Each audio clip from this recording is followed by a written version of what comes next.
Seamos realistas, Verónica. A los 51 ya nadie te va a mirar. Yo todavía estoy a tiempo de rehacer mi vida. Melissa y yo nos vamos a quedar con el salón. Tú ya diste lo que tenías que dar. Eso me lo dijo mi esposo Roberto una noche, en el salón vacío, después de cerrar, mientras yo todavía tenía en la mano las tijeras con las que acababa de peinar a la última clienta del día. Unas tijeras de plata, viejas, con el filo perfecto, que me había regalado mi maestra, doña Chela, el día que me gradué de estilista, hacía 30 años. Y esperé sentir algo. De verdad esperé. Esperé el golpe en el estómago, esa sensación de que el piso se abre. Esperé las ganas de gritarle, de recordarle quién había levantado ese salón, de tirarle en la cara los 30 años. Esperé el derrumbe, ahí, entre los espejos y las sillas vacías. No vino nada de eso. Vino un silencio ancho, limpio, que empezó en la mitad de mi pecho y se fue abriendo despacio, como cuando barres el último cabello del piso al final del día, y el salón por fin queda en calma. Y dentro de ese silencio, con las tijeras todavía en la mano, una sola idea se me formó en la cabeza, clarísima, con la calma de quien ya sabe exactamente cómo va a quedar un corte antes de dar la primera tijeretada. Con que después de 30 años, esto es lo que él cree que valgo. Una cara que ya nadie mira. No fue rabia. Necesito que entiendas eso desde el principio porque toda esta historia gira alrededor de ese detalle. No sentí rabia, sentí claridad. Una claridad fría, casi tranquila, como cuando una clienta llega deshecha, llorando por un pelo mal cortado en otro lado.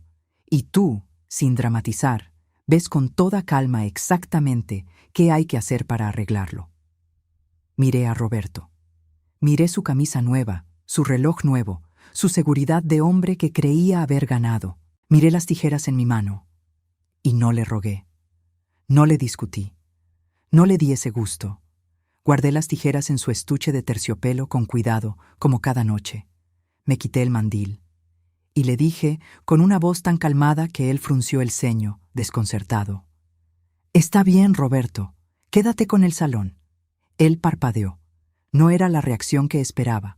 Esperaba lágrimas, ruegos, una escena que después le pudiera contar a todos como Verónica se puso histérica. Y como no la encontró, se quedó incómodo y sonrió de lado, aliviado, creyendo que había ganado. Creyendo que la estilista de 51, la que ya nadie mira, iba a agachar la cabeza y desaparecer. Roberto no sabía una cosa muy simple, que un salón no son los espejos, ni las sillas, ni el local. Un salón son las manos que cortan y las clientas que confían en esas manos. Y las clientas de ese salón, todas, cada una de ellas, no venían por Roberto, que administraba la caja. Venían por mí. Él todavía no lo sabía. Me llamo Verónica. En ese entonces tenía 51 años. Soy estilista. No la esposa de Roberto. No la señora del salón. Soy la mujer que aprendió a cortar el cabello a los 15 años, barriendo el piso de una peluquería a cambio de que le enseñaran, y que con esas manos construyó, tijera por tijera, clienta por clienta, todo lo que Roberto creyó que le pertenecía. Nací y crecí en León, en el barrio, en una familia donde no había dinero para estudiar más allá de la secundaria. Mi mamá lavaba y planchaba ajeno. Mi papá trabajaba en una fábrica de zapatos, como media ciudad. A los 15 años, en vez de seguir estudiando, entré a barrer una peluquería del barrio, la de doña Chela, una mujer brava, de manos mágicas, que cortaba el cabello como quien reza. Esas tijeras, esas manos, ese oficio, son el corazón de esta historia. Aguántame, que ya voy a llegar ahí. Pero primero necesito contarte cómo llegué a ese salón vacío, con unas tijeras en la mano, escuchando que a los 51 ya nadie me iba a mirar. Porque esto no pasó de un día para otro. Nunca pasa de un día para otro. Se va cortando de a poco, mechón por mechón, hasta que un día te ves en el espejo y no reconoces lo que dejaron que te hicieran. Doña Chela me enseñó todo, no solo a cortar. Me enseñó que una estilista no vende cortes. Vende que una mujer se vuelva a mirar en el espejo y le guste lo que ve. Verónica, me decía, aquí no llega gente por el pelo. Llega por cómo se sienten cuando salen. Tú no cortas cabello, tú levantas ánimos. El día que me gradué, doña Chela, que no tenía hijas, me puso en las manos sus tijeras de plata, las de toda su vida, y me dijo, con esto no vas a depender de ningún hombre. Mientras tengas estas manos y estas tijeras, siempre vas a tener trabajo y siempre vas a tener dignidad. Guarda esa frase. Vamos a volver a ella. Trabajé en salones ajenos durante años, juntando clientela propia, gente que me pedía a mí por nombre. Y a los 26, con mis ahorros y un préstamo que me daba pánico, renté un localito minúsculo y puse mi propio salón. 2 sillas, 2 espejos y mis tijeras. Me acuerdo del día que abrí, porque estaba tan nerviosa que casi no dormí la noche anterior. Barrí el local yo misma. Colgué un espejo comprado de segunda mano que estaba un poco torcido. Puse un letrero hecho a mano y me senté a esperar. No entró nadie las primeras horas y pensé que había cometido la locura más grande de mi vida, endeudarme para un sueño que a nadie le importaba. Y a media mañana entró una señora que solo quería un corte sencillo. Se lo hice con toda el alma, como si fuera la clienta más importante del mundo, porque para mí lo era. Era la primera. Salió feliz y al día siguiente volvió con una amiga. Así, exactamente así, de una clienta bien atendida a la vez, se construye todo lo que dura. No hay otro secreto. Nunca lo hubo. Al principio venían 3 clientas al día, pero yo hacía lo que doña Chela me enseñó, las trataba como reinas, las escuchaba, las hacía salir sintiéndose otras. Y el boca a boca, que es la única publicidad que de verdad funciona, hizo lo suyo. Una le contaba a otra, ve con Vero, sales nueva. No había secreto, y quiero que lo entiendas, porque la gente cree que los negocios que crecen tienen una fórmula mágica. No la tienen. Yo llegaba antes que nadie a barrer mi propio salón. Me quedaba después de cerrar limpiando. Atendía a la clienta de las 7 de la tarde con la misma sonrisa que a la de las 9 de la mañana, aunque me dolieran los pies y la espalda. Aprendía cada corte nuevo en mis días libres, practicando en cabezas de maniquí en la cocina de mi casa. Los negocios que duran no se levantan de un golpe de suerte, se levantan de 1000 días iguales de hacer bien lo mismo, con cariño, hasta que la gente aprende que puede confiar en ti. Eso me lo enseñó doña Chela, y es lo único que de verdad sé de negocios. A Roberto lo conocí como a los 2 años de abrir. Él trabajaba vendiendo productos para peluquerías y llegó a ofrecerme un catálogo. Era simpático, ordenado, bueno con los números, cosa que yo no era. Me enamoró con una idea. Vero, tú eres una artista, pero necesitas alguien que te lleve el negocio, que administre, que cobre, que ordene, para que tú solo te dediques a lo tuyo. Hagamos equipo. Equipo. Guarda esa palabra porque va a doler después. Nos casamos y Roberto dejó su trabajo para administrar el salón. Y durante muchos años, de verdad, fue útil. Yo cortaba, peinaba, atendía. Él llevaba la caja, pagaba los productos, ordenaba los horarios. Y el salón creció. De 2 sillas a 6, de un local a 2. Después, a 3 salones en distintos puntos de León, con estilistas que yo misma formaba, porque a cada una le enseñaba lo que doña Chela me había enseñado a mí. Y aquí está el detalle que Roberto olvidó. En su cabeza, él era el dueño del negocio, porque manejaba el dinero. Pero la marca era mi nombre, Salón Verónica. La clientela venía por mis manos y por las manos de las chicas que yo formaba, y el contrato del local principal, por una casualidad de cuando lo abrimos, había quedado a mi nombre, porque yo era la del giro, la estilista con cédula. A Roberto nunca le importó ese papel. Para él, el poder de verdad era la caja del día a día. Se equivocó.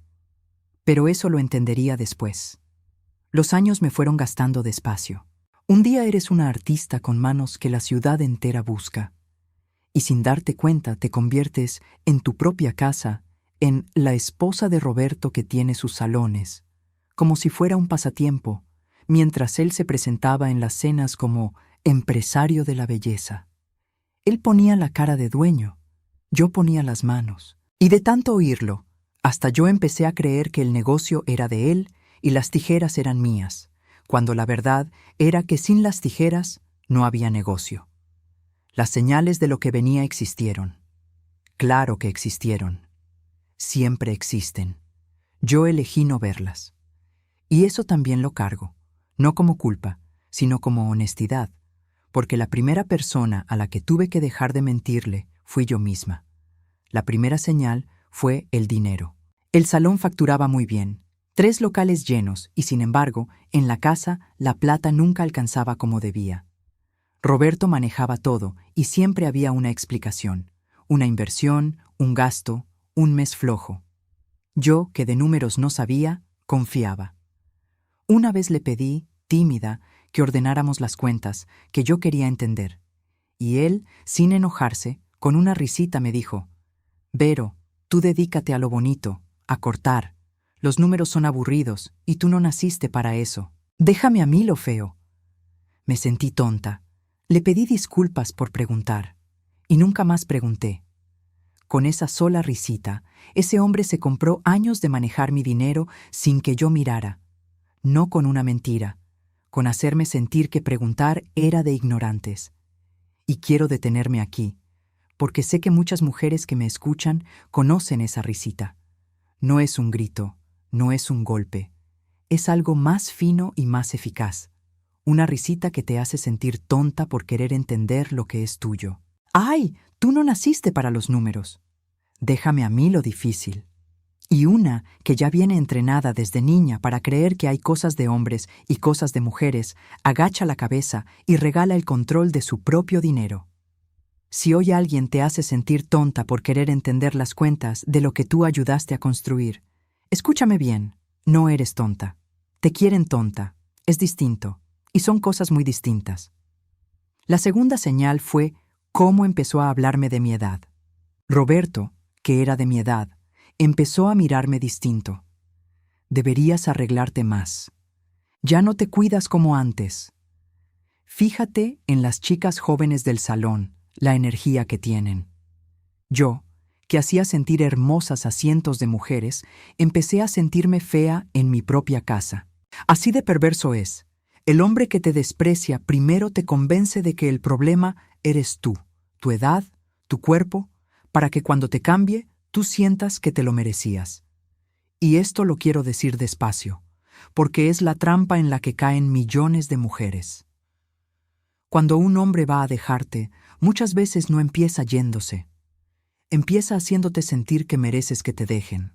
Te critica el cuerpo, la edad, la ropa, la risa, hasta que tú misma llegas a pensar que tienes suerte de que alguien todavía te aguante. Y así, cuando por fin se va, en vez de sentir rabia, sientes alivio y vergüenza, como si le hubieras fallado tú a él. Es una crueldad de relojería. Yo la viví. Pasé meses creyendo que Roberto me dejaba porque yo había dejado de ser suficiente, y me tomó mucho tiempo entender la verdad. Él no me dejó porque yo valiera menos. Me hizo sentir que valía menos para poder dejarme sin sentirse el malo.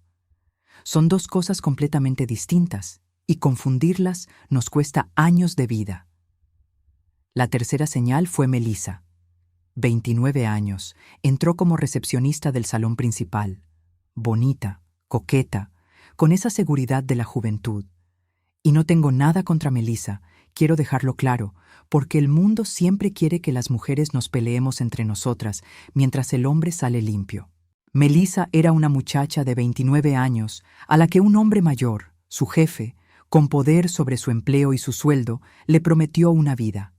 La responsabilidad no era de ella, era de Roberto, que usó su cargo y mi salón para conseguir lo que quería.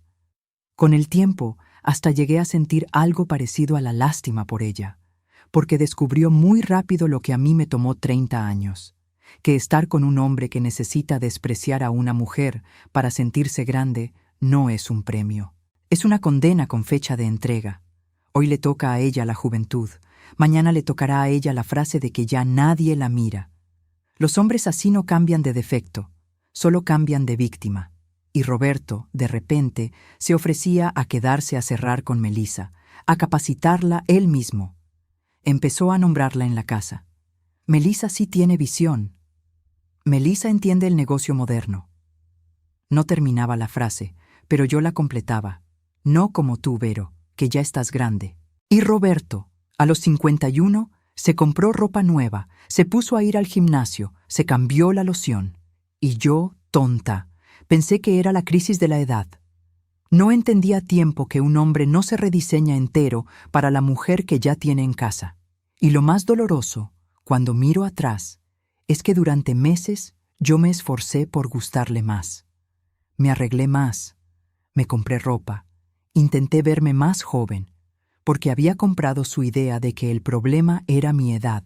Traté de competir con una versión de mí misma de 20 años atrás, una batalla que ninguna mujer puede ganar y que ningún hombre que te ame de verdad te haría pelear.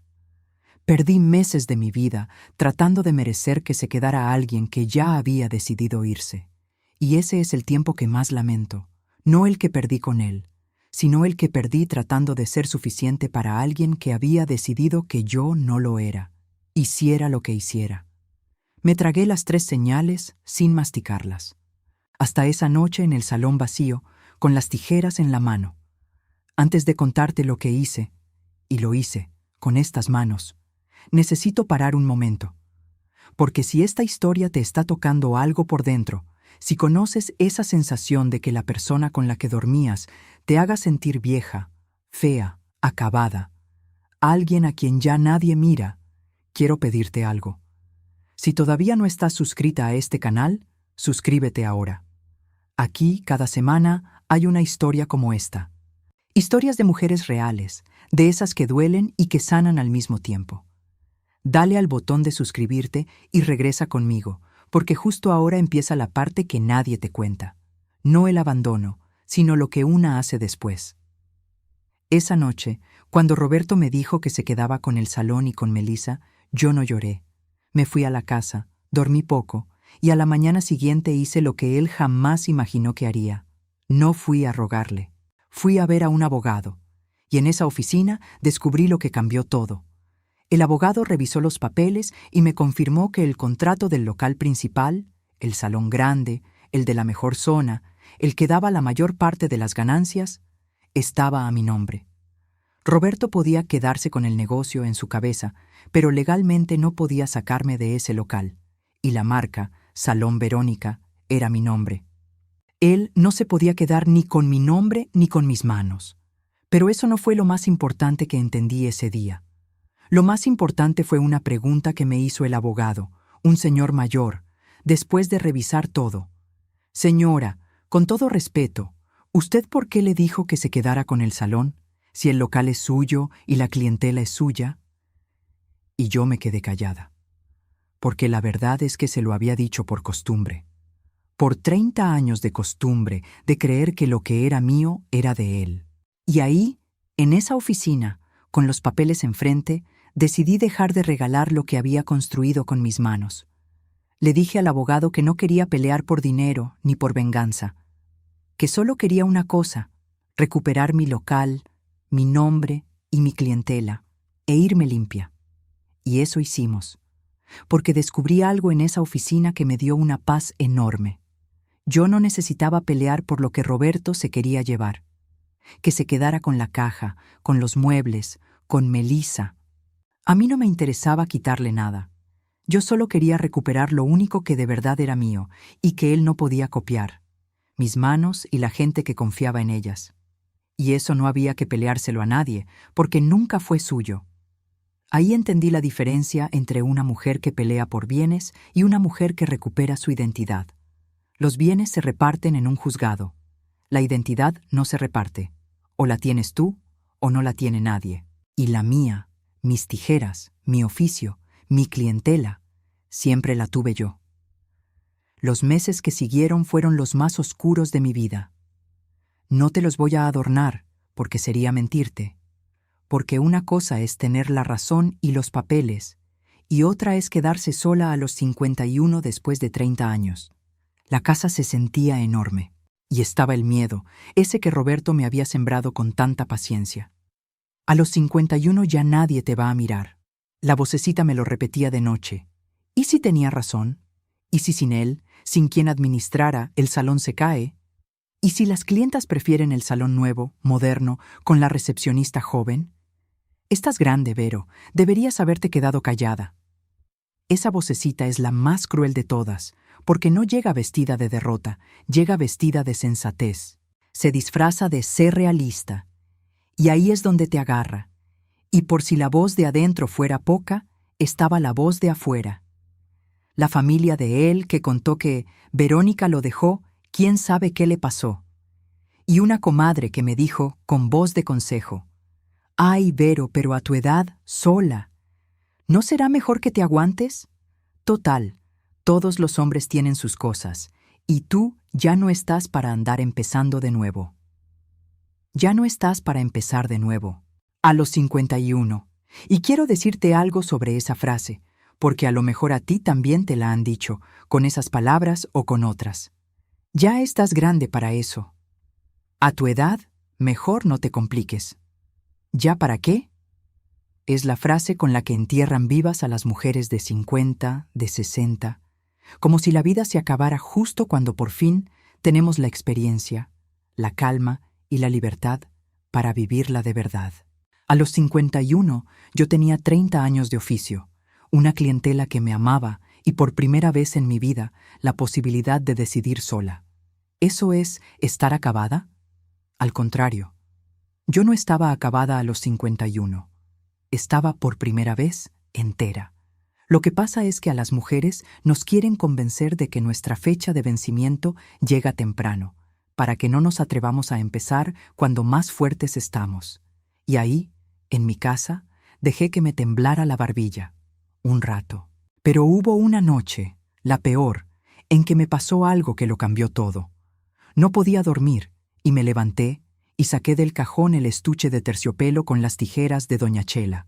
Las tomé en la mano, sentí su peso, su filo perfecto de 30 años. Y me acordé de doña Chela poniéndomelas en las manos. Mientras tengas estas manos y estas tijeras, siempre vas a tener trabajo y siempre vas a tener dignidad. Y pensé, la muchacha de 15 años que barría un piso a cambio de que le enseñaran, que no tenía nada más que ganas, construyó todo esto. Esta mujer de 51, con 30 años de oficio y una clientela que la ama, ¿va a creerle a un hombre que le dijo que ya nadie la mira? No. Las manos no envejecen como una cara. Las manos, con los años, cortan mejor. No fue un despertar glorioso. Nadie despertó con música. Fue solo una mujer sentada en la cama, a las 3 de la mañana, con unas tijeras en la mano, decidiendo abrir su salón ella misma al día siguiente. Y después el otro. Y después el otro. Y déjame ser honesta con algo que casi nunca se cuenta, porque no queda bonito. Esa decisión de las 3 de la mañana no me quitó el miedo. Al día siguiente seguía teniendo 51 años. Seguía sintiéndome fea porque un hombre me había repetido durante meses que lo era. Seguía con la casa vacía. Hubo mañanas en que me arreglé frente al espejo con los ojos hinchados de llorar y salía a atender a mis clientas fingiendo una sonrisa. Y solo cuando la primera se sentaba en mi silla y yo empezaba a cortar, se me pasaba el temblor de las manos. Porque el trabajo, cuando amas lo que haces, es la única terapia que funciona sin cita. Yo no vencí el miedo de un día para otro. Aprendí a cortar cabello con miedo y todo. Y las clientas nunca notaron que la mujer que las hacía sentir hermosas estaba por dentro recomponiéndose a pedazos. Antes de contarte lo que hice, déjame parar una última vez, porque si llegaste hasta aquí conmigo, en esta historia, es porque algo de esto te resuena. Y si es así, te voy a pedir lo más importante de todo. Comparte este video con una amiga que necesite escucharlo hoy. Esa amiga a la que hicieron sentir vieja, acabada, invisible, alguien a quien ya nadie mira. A veces una historia ajena es lo único que le falta a una mujer para volver a mirarse en el espejo y acordarse de todo lo que sus manos, o su cabeza, o su corazón todavía saben hacer. Comparte esta historia. Ya, dicho esto, déjame contarte lo que hice. Recuperé mi local principal con los papeles en la mano, sin escándalo. Y el día que volví a abrir, sola, con mi nombre en la puerta, pasó lo que Roberto jamás calculó. Las clientas volvieron. Todas. El primer día que abrí sola, llegué temprano, prendí las luces, puse la música que a mí me gustaba y no la que ponía Roberto. Acomodé mis tijeras y me paré en medio del salón vacío, sin saber si iba a entrar alguien. Tenía miedo, de verdad. Pensé, ¿y si Roberto tenía razón? ¿Y si la gente prefiere el salón nuevo y moderno? Y a las 9 en punto se abrió la puerta y entró mi primera clienta de siempre, y detrás otra y otra, y a media mañana tenía la sala llena y a las chicas cortando sin parar. No fue magia. Fue que durante 30 años yo había hecho un depósito, cada día, en la confianza de esas mujeres. Y el día que lo necesité, ese depósito estaba entero, con intereses. Eso es lo que nadie te puede robar, la confianza que te ganaste, gota a gota, siendo buena en lo tuyo. Porque durante años habían ido por mí, no por él, una tras otra. Vero, qué bueno que estás aquí, andábamos perdidas. Vero, ese salón nuevo no es lo mismo. Resulta que la clientela de un salón no es del que cobra en la caja, es de las manos que la hacen sentir hermosa, y esas manos eran mías. Me acuerdo de la primera clienta que volvió, una señora que llevaba 15 años conmigo. Se sentó en la silla, me miró por el espejo y me dijo, Vero, fui una vez al salón nuevo con la muchacha joven, me cortó bien, técnicamente perfecto, pero salí y no me sentí nada. Contigo salgo sintiéndome yo. Eso no lo hace cualquiera. Y ahí entendí, por fin, lo que doña Chela me había dicho a los 15 años y yo había tardado toda una vida en comprender de verdad, que mi oficio nunca fue cortar cabello. Fue hacer que una mujer se reconciliara con su propio reflejo. Y eso, ni Roberto, ni Melissa, ni ningún salón moderno con recepcionista de 20 años lo podían copiar, porque no es una técnica, es una manera de mirar a la gente, y en vez de encogerme, hice lo contrario. Abrí un cuarto salón, después un quinto, y tomé una decisión que se volvió el corazón de todo. Decidí a quién iba a formar y a quién iba a emplear. Busqué sobre todo mujeres grandes. Estilistas de 50, de 60 años, a las que los salones modernos ya no contrataban porque querían caras jóvenes en la recepción. Mujeres con 30 años de tijera, con una sabiduría en las manos que ninguna muchacha de 20 tiene todavía. Y madres solteras que necesitaban un oficio. Yo les enseñaba lo de doña Chela, que aquí no se corta cabello, se levantan ánimos. Una de ellas se llama Rufina, 62 años, estilista de toda la vida, a la que habían corrido de un salón de cadena por la imagen. Llegó a mi salón pidiendo disculpas por su edad antes de que yo dijera nada. Y le dije, Rufina, aquí las canas y las arrugas no son un problema. Son la prueba de que sabes. A las clientas grandes, ¿sabes quién las entiende mejor? Otra mujer grande. Hoy Rufina tiene su propia silla, su propia clientela fiel, y gana más que en su vida. El día que Rufina cobró su primer buen mes conmigo, se acercó a la caja, miró el sobre y se le llenaron los ojos de lágrimas. Me dijo que era la primera vez en años que se sentía útil, que había llegado a pensar que su vida laboral se había terminado, que solo le quedaba esperar a envejecer arrimada en casa de una hija. Y yo la abracé y le dije lo que a mí me habría gustado que alguien me dijera en mis peores noches. Rufina, tú no estás para el descarte. Tú estás en tu mejor momento. Lo que pasa es que el mundo no sabe mirar a las mujeres como nosotras. Porque esa es la gran mentira, que hay una edad en que la mujer se vuelve invisible. No es verdad. Lo que hay es un mundo que decidió dejar de mirarnos. Pero nosotras podemos decidir seguir brillando, con o sin su permiso. Verla trabajar, orgullosa, después de que la desecharan por la imagen, es una de las cosas más hondas que me ha dado esta vida. Y no fue solo Rufina, fue Carmen, de 58, a la que su esposo le había prohibido trabajar toda la vida y que a esa edad, ya viuda, no sabía si servía para algo. Fue Lupe, de 63, con unas manos para los peinados de novia que ningún salón moderno supo aprovechar. Una tras otra, mujeres a las que el mundo había mandado a su casa, floreciendo de nuevo frente a un espejo, con una clienta en la silla y un sueldo propio en el bolsillo. Mi cadena de salones se fue llenando, sin que yo lo planeara del todo, de mujeres grandes que habían encontrado, por fin, un lugar donde su edad era un título y no una condena. Porque entendí que el desprecio que yo viví no era solo mío. Es el mismo que le dicen a miles de mujeres. Ya estás grande. Ya nadie te va a mirar. Y yo, con 5 salones y el poder de contratar, podía convertirlos en el lugar donde esa frase no existe. Donde a una mujer de 60 se le da una silla, no la puerta. Y algo que aprendí contratando a estas mujeres y que me cambió la manera de ver el negocio entero. Una clienta de 50, de 60, de 70 años prefiere 1000 veces que la atienda a alguien que entiende su vida, su pelo que cambió con los años, su piel, sus canas, sus ganas de verse bien sin verse ridícula.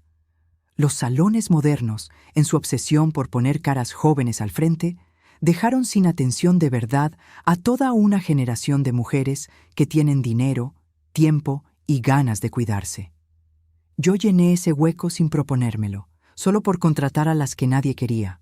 Resultó ser el mejor negocio de mi vida, porque el mercado que todos desprecian, las mujeres grandes atendidas por mujeres grandes, era un tesoro que estaba ahí, esperando a que alguien lo mirara con respeto. ¿Y Roberto? De Roberto me fui enterando de a poco, y no porque yo preguntara. Lo de Melissa duró poco. Parece que la muchacha descubrió en meses lo que a mí me tomó 30 años entender, que Roberto era encantador de lejos y vacío de cerca, que su seguridad de empresario era prestada, que sin mis manos y sin mi clientela no administraba nada más que un local vacío con espejos. El salón que Roberto se quedó, el que él y Melissa iban a manejar, se fue apagando, porque la gente no iba por la caja, iba por las manos. Y las manos se habían ido conmigo. En menos de un año ese salón cerró. Melissa, que buscaba a un hombre próspero, no encontró más que a un administrador sin nada que administrar, y se fue. Y yo no moví un dedo para que eso pasara. Que quede claro, porque no quiero que pienses que me dediqué a hundirlo. Al contrario, yo estaba tan ocupada abriendo salones, formando estilistas y atendiendo a mis clientas que no tuve ni tiempo de mirar hacia atrás. El salón de Roberto se cayó solo, por su propio peso, porque estaba vacío de lo único que hace vivo a un salón. La mejor venganza, si es que se le puede llamar así, no fue nada que yo hiciera. Fue simplemente seguir siendo buena en lo mío, mientras él descubría que, sin mis manos, no tenía nada. A veces no hace falta empujar al que te hizo daño. Basta con quitarte de en medio y dejar que el vacío que dejaste hable por ti. Y Roberto se encontró, a los 52 años, sin salón, sin Melissa, y con un nombre, el suyo, que en el mundo de la belleza de León no habría ninguna puerta, porque todas las puertas se abrían con el mío. Y un día, casi 2 años después de aquella noche en el salón vacío, pasó lo que da título a esta historia. Roberto me buscó, me pidió que nos viéramos, y vino a mi salón principal, el que él creyó que se quedaba, más flaco, más viejo, con una humildad que no le conocía. Y ahí, delante de mis estilistas, delante de los espejos, ese hombre que me había dicho que a los 51 ya nadie me iba a mirar, se quebró. Me dijo que se había equivocado, que Melissa no era nada, que lo nuestro era lo de verdad, que quería volver. Y llegó a decírmelo casi de rodillas, con los ojos aguados. Vero, perdóname, te necesito. Volvamos a empezar. El hombre que me había dejado por una de 29, diciéndome que ya nadie me miraría, estaba de rodillas, mirándome, rogándome que volviera. Y ahora escúchame bien, porque aquí está el nudo de todo. Yo no sentí lo que quizás esperabas que sintiera. No hubo un fuego de venganza. No sentí ganas de humillarlo como él me humilló. Lo miré, del otro lado de mi salón, con mi nombre en la puerta y mis tijeras en el mandil, y sentí, sobre todo, una calma enorme y un poco de lástima. Le contesté con la verdad sin veneno. Roberto, gracias por venir, pero no. Y no es por vengarme, te lo digo de corazón.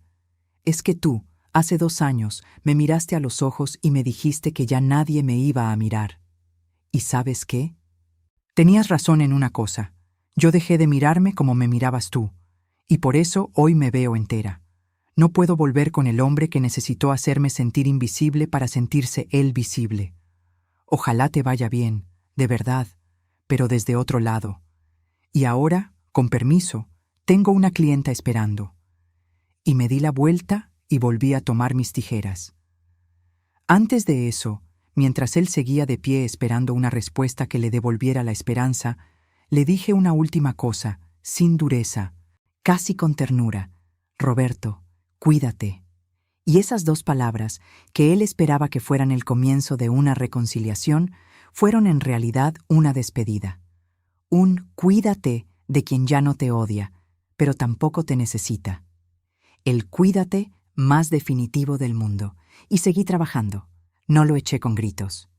Lo dejé ahí, de pie, con su ruego en la boca, mientras yo hacía lo único que siempre supe hacer: cortar el cabello y levantar el ánimo de una mujer que me esperaba en la silla.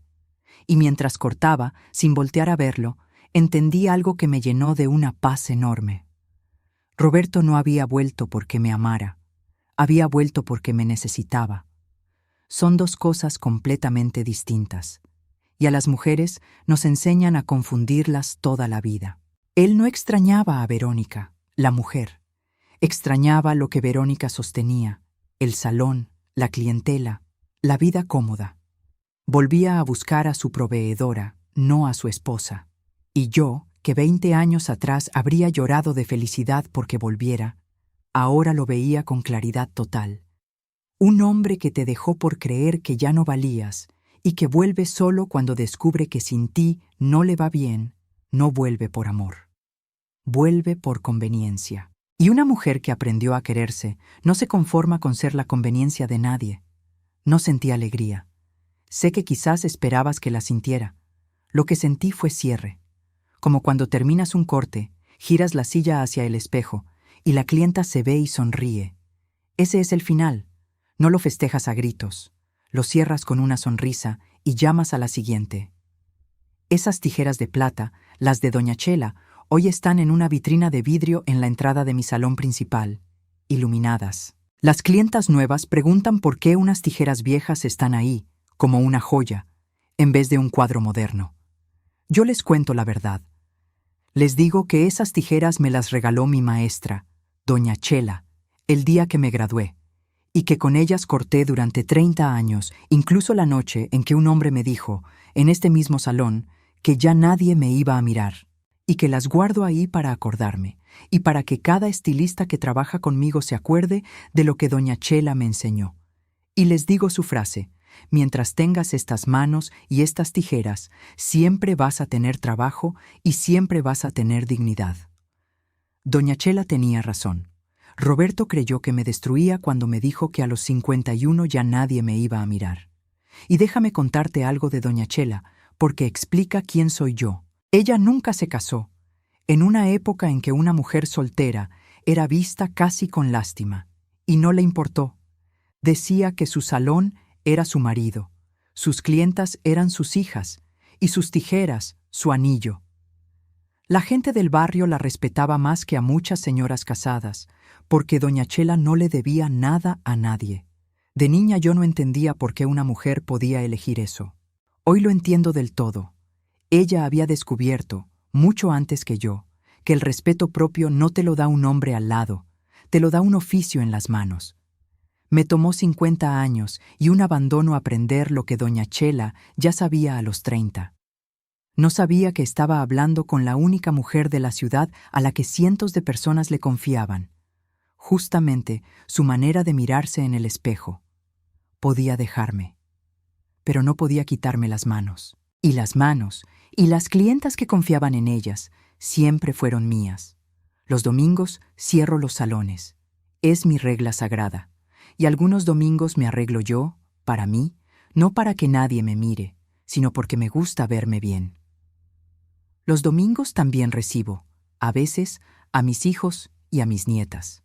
Y a mis nietas, que son adolescentes, les repito la frase de Doña Chela, aunque todavía no la entiendan del todo, para que la tengan guardada para cuando la necesiten. Aprendan a hacer algo bien con las manos o con la cabeza, algo que sea de ustedes, que ningún hombre les pueda quitar. Porque el amor puede irse, la belleza cambia, pero un oficio, un saber, eso se queda con ustedes hasta el último día. Quiero que crezcan sabiendo lo que a mí me tomó 50 años aprender. Que la seguridad de una mujer no está en tener a alguien que la mantenga, ni en una cara joven, sino en ser capaz de mantenerse a sí misma y de mirarse al espejo con orgullo. Esa es la única herencia que de verdad importa. Y me miro en el espejo, a los 50 y tantos, con mis canas cuando decido dejarlas y mi color cuando decido cambiarlo, y me gusta lo que veo. Porque aprendí a la fuerza la lección más importante de mi oficio, que el espejo no está para que otro decida si te mira, está para que tú te mires. Y mientras tú te mires con cariño, ninguna frase de ningún hombre te puede volver invisible. Y esa, si te tengo que dejar una sola cosa de toda esta historia, es la lección más importante que aprendí. Durante meses viví mirándome con los ojos de Roberto, los ojos que me encontraban vieja, acabada, invisible. Y mientras me miré con sus ojos, me sentí exactamente eso. El día que empecé a sanar, no fue el día que recuperé el salón, ni el día que él volvió de rodillas. Fue el día en que, frente al espejo, decidí mirarme con mis propios ojos, con cariño, y me gustó lo que vi. Una mujer de 50 y tantos, con sus arrugas y sus canas y sus manos sabias, entera, libre y suya. Ningún hombre te puede volver invisible si tú te niegas a dejar de mirarte. La mirada que de verdad importa, la única, es la tuya. Si llegaste hasta aquí conmigo, en esta historia, quiero terminar con lo más importante. Si alguna vez alguien te hizo sentir vieja, acabada, invisible, alguien a quien ya nadie mira, y encontraste el camino de vuelta a ti misma, cuéntame en los comentarios cuál fue el primer paso que diste. Pudo ser pequeño, pudo ser abrir tú misma la puerta al día siguiente, pudo ser mirarte en el espejo a las 3 de la mañana y acordarte de lo que tus manos saben hacer. Pudo ser, simplemente, dejar de mirarte con los ojos del que te despreciaba. Quiero saberlo, de verdad. Léeme, que te leo a todas. Y si esta historia le llegó a tu corazón, déjame un corazón en los comentarios para saber que del otro lado hay una mujer que entendió que su valor nunca dependió de que un hombre la mirara. Porque aquí, en este canal, no contamos solo el menosprecio. Y si me permites una última cosa, la más práctica de todas. Si hoy hay alguien haciéndote sentir vieja, acabada, invisible, aunque sea la persona que dice quererte, quiero que hagas un pequeño ejercicio esta semana. Párate frente al espejo, sola, y en vez de buscarte los defectos que otro te señaló, búscate lo que tus manos, tu cabeza o tu corazón saben hacer. Búscate el valor que nadie te puede quitar porque no está en tu cara ni en tu edad, sino en lo que eres capaz de dar al mundo. Porque el día que te reconoces ese valor a ti misma, ninguna frase de ningún hombre te vuelve a tumbar. La mujer que sabe lo que vale no necesita que nadie la mire para saber que está entera. Contamos lo que viene después. Contamos cómo una mujer vuelve a nacer, y la tuya también va a llegar. Porque ninguna mujer, a ninguna edad, deja de merecer ser mirada con respeto, empezando por la mirada más importante de todas, la suya propia.